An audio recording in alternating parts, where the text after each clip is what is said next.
Hello. I'm sorry. I didn't do nothing. Don't spit at me. No. Okay. What is up, humans? Today we are getting ready. We're actually heading up to the NARBC Tinley Park Reptile Expo over in the Chicago area. It's one of the biggest reptile expos in the entire country. So what we're doing is we're prepping before we leave. We got to do some enclosure cleanouts. I got some food thawing for some last minute feedings. So let's go ahead and get started. First snake that we are going to be cleaning out is our coastal taipan down here. She is in need of water and she has some shed skin in there that we have to be clearing out. So we're gonna go ahead and take care of that. Remember, the coastal taipans are the 4th most venomous snake on the entire planet and probably the most dangerous snakes that we own in terms of handling. They're extremely fast moving, extremely agile snakes. So let's go ahead and unlock this enclosure and get this snake out. She does not like being tailed at all or touched. You can see her twitching. You can see her literally twitching there as the hook made contact with her. That's pretty crazy how absolutely unwilling to be handled she is. Even just touching her with the hook makes her freak out. Alright, but not too bad, honestly. When we first got them, they were darting around, flying out of their enclosures, being absolutely insane. So glad to see she is calming down a little bit. The male is also, both of his lights actually just went out. He has a heat lamp and a UVB light usually, but you can see both of his have gone out. Hers are both fine. You can see the 2 different colored lights in there for her. But we need to give her some more water, and we're going to clean out the shed skin. I don't see any poop in there at surface level, so just a nice easy clean out with some fresh water, and we're going to get her back in her enclosure. Now that that's all taken care of, fresh water, no poop. There was some poop in there that we didn't see at first that we had to get out, and the skin is now gone too. So let's go ahead and get this open and get the snake back inside. We're going to do this cautiously. This is a very fast moving and agile snake and very adept climbers too. But that being said, she is right at the bottom there, not climbing. Now she's starting to climb. Let's grab her out of here. Hello there.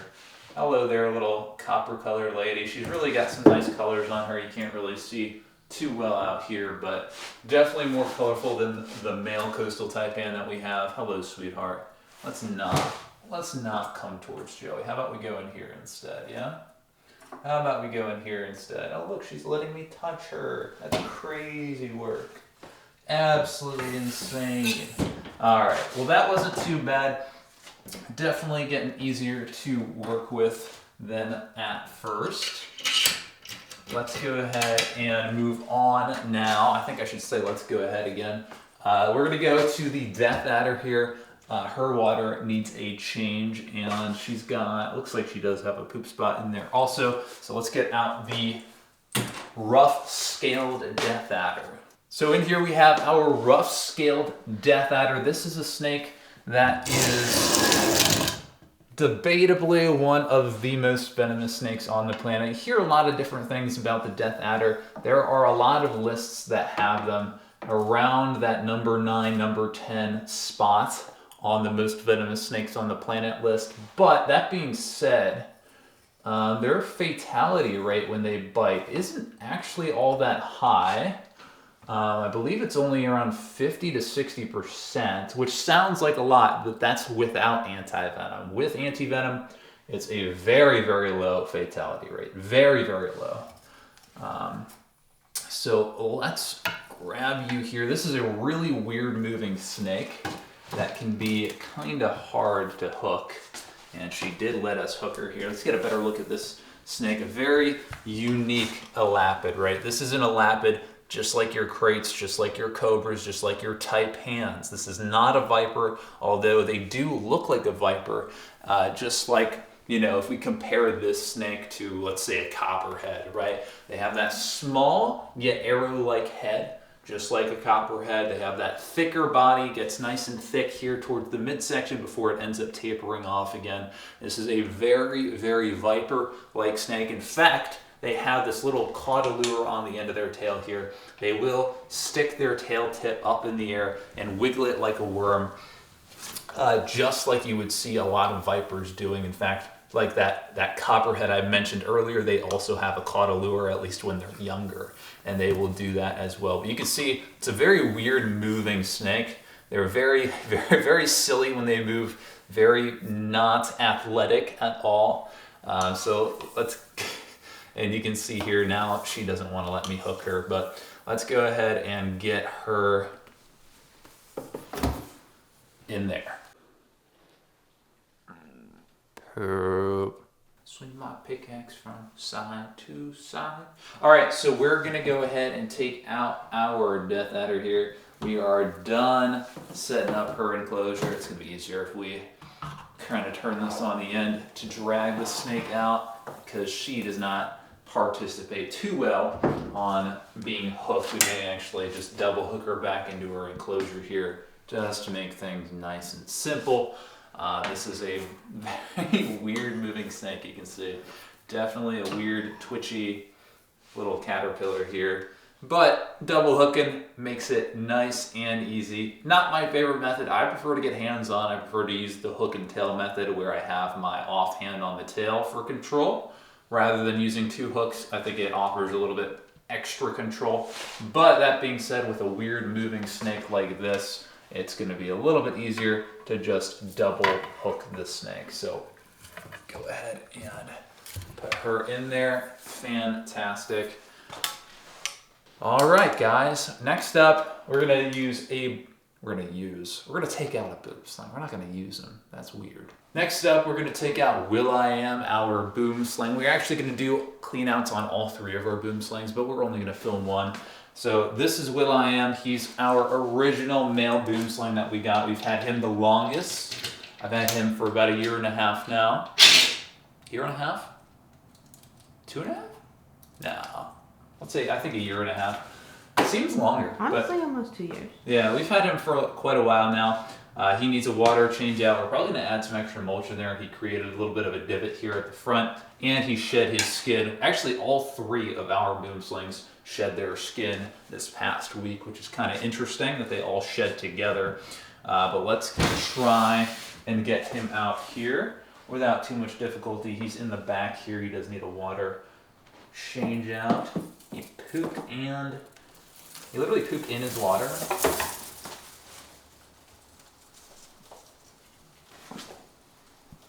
All right, where's the deadly snake at, guys? Where'd he go? That's working.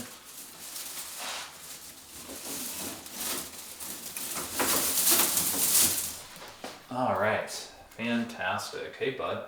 Hey, bud. What's up, bud? Settle down. Settle down. Settle. No. No. All right. This is Will.i.am. He is our original boomslang that we got. Can you... So annoying to deal with. All right, this is Will.i.am. He's our original boomslang that we got, like I said. He was actually a bright, beautiful green color when we first got him.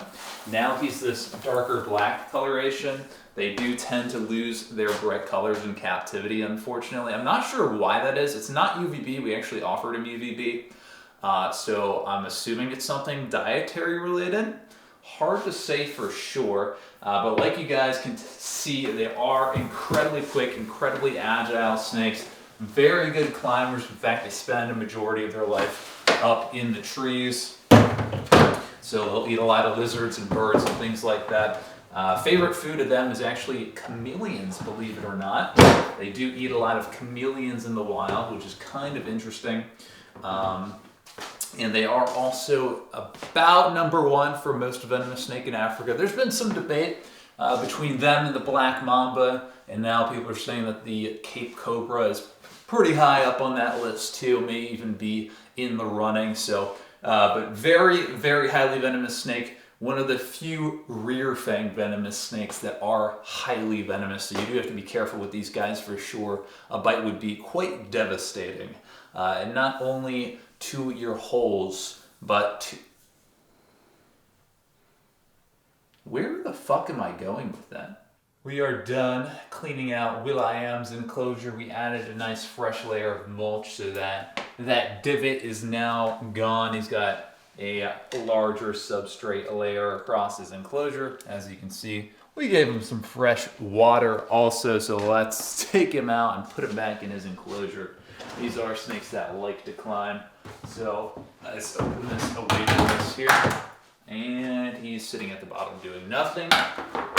Better safe than sorry though. You can see him here just chilling all coiled up at the bottom of the container. So I think he's gonna let us take him out nice and easy here. Just like that. He's a good man. We like Will.i.am here. What are you doing? Huh? What do you think you're doing, bud? Don't flop around. Let me hook you. There we go. Okay. Well, let's put him back. He seems a little bit done. A little bit done with things. Come on. There you go. There you go. And he's gone. Let's lock the door here. And now we can move on to our next snake. Next up, we are going to be taking out Lucifer, the one and only. He's an absolute demon straight from you know where. He's our only spitting venomous snake. He is a rinkhals, also known as a false spitting cobra. And he's going to be a whole lot of fun to deal with. Gotta put on our protection. And now we can deal with this hooligan. All right, let's do this.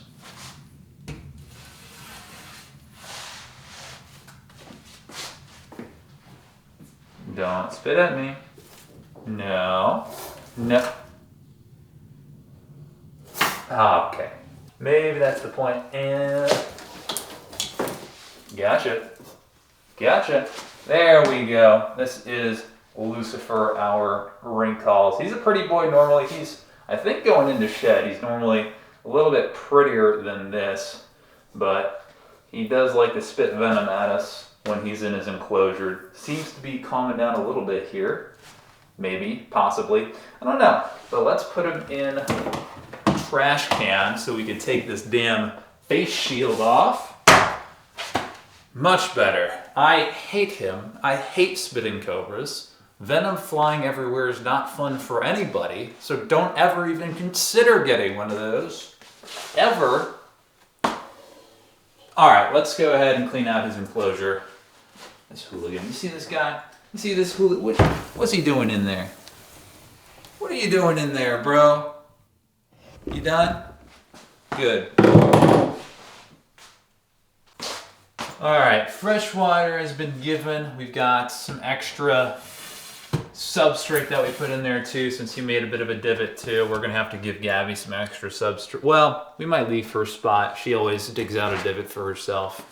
I guess she likes the feeling of the soft or the smooth enclosure on her belly. That's kind of weird, but we'll let her do what she wants. Alright, protection on, lid off.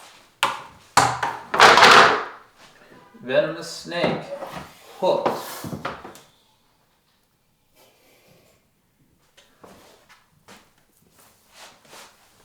Hello. I'm sorry. I didn't do nothing. I didn't do it. I'm sorry. Okay, we're gonna put him away. We're gonna just do that. And that's what to do if you ever find yourself in a situation where there's a venomous snake in front of you. You could just move them away. Just like that. It's not hard. It's not hard. Just take out your snake hook that you probably have on your person, because everyone should always have a snake hook on them, and move it away. Or you can do this other technique. It's really cool, really crazy. You can do this.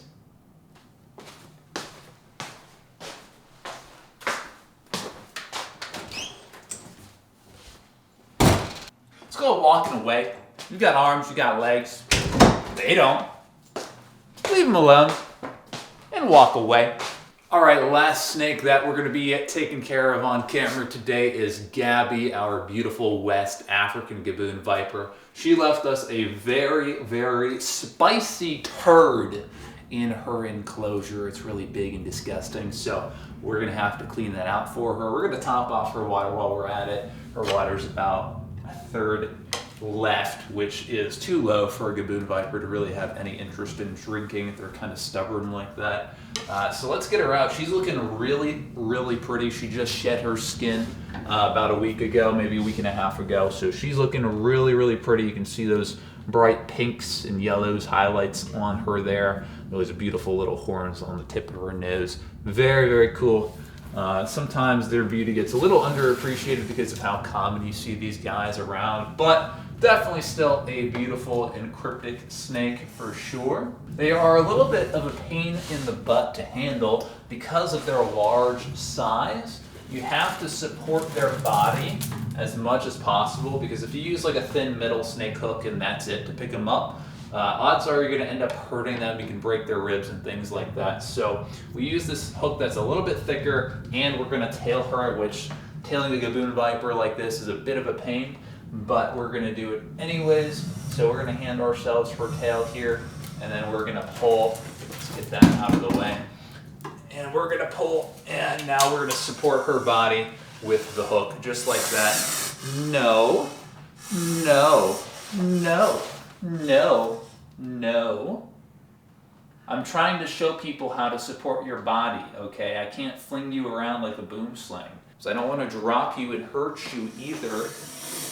Okay.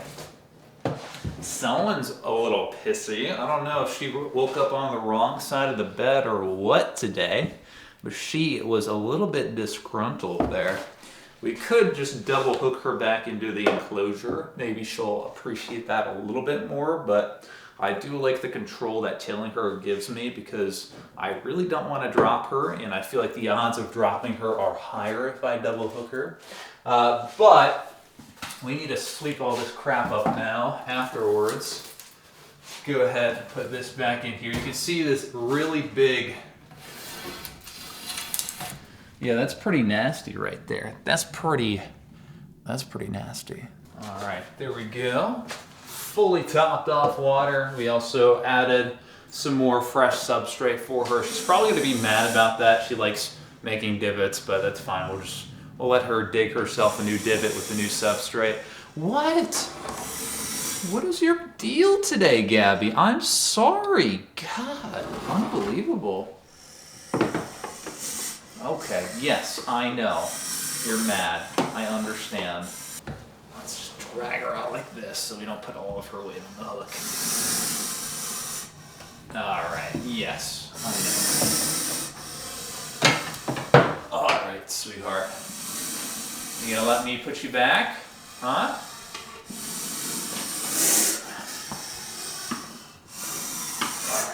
Alright, okay. Okay, yes, I know, you're big and scary. Okay, sweetheart. Let's go ahead and get you in here. Come on. Come on. What are you doing? Let's do that. There we go. Fantastic. First try. All right, well, we finally got her taken care of. We need to go ahead and clean up the mess we just made. My cat's waiting for me. Fantastic. We need to finish cleaning up the mess we made and cleaning out the rest of these enclosures before we hit the road. I've got about a 10-hour drive ahead of me. Like I said, I am heading up to the NARBC Tinley Park Reptile Expo over in Tinley Park. Is it Tinley or Tinley Park? I think Tinley Park, Illinois, outside of Chicago, just this weekend. So I'll be up there in a couple of days for that big reptile expo. Should be a lot of fun, but like I said, 10-hour drive ahead of us. In just a couple hours, I will be leaving. So I got a lot to do in the meantime, but I hope you guys liked the video. I hope you guys enjoyed. My cat needs to stop screaming, but until the next time, I will see you all on the next one. Later, everyone.